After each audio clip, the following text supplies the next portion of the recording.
দেওবাৰ মানে গাহৰি মাংস বন্ধৰ দিন বুলিলে অকণমান স্পেচিয়েল কৰি এসাঁজ খাবলৈ মন যায় নহয়নে?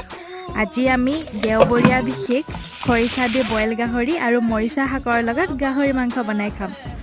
বন্ধৰ বাৰ বুলিলে সকলো কাম বন কৰি মেলি আজৰি হৈ তৃপ্তিৰে এসাঁজ বনাই খাবলৈ মন যায়। আৰু কেতিয়াবা বন্ধৰ বাৰ বুলি সকলো কাম বন কৰি যেতিয়া ভাগৰ লাগে এনেই অলপতে কিবা এটা খাই মেলি পাল মাৰি থৈ দিয়া হয়। এনেকুৱা বাৰু কাৰ কাৰ হয় জনাবচোন আপোনালোকে। আজি পিছে আমি পুৰা ৰন্ধা বঢ়া কৰাৰ মুডত আছোঁ দেই। এইফালে খৰিচা দি বইল গাহৰি বনাইছোঁ। খৰিচা দি দিয়াৰ লগতে যে ইমান বেছি ধুনীয়া গোন্ধ ওলাইছে নহয়। শেষত অকণমান মান ধনিয়া দি এইফালে বইল গাহৰি বনাই কমপ্লিট কৰিলোঁ। তাৰপিছতে আজি বোলো মৰিচা শাক দি অকণমান মাংস বনাই খাওঁচোন কেনেকুৱানো লাগে।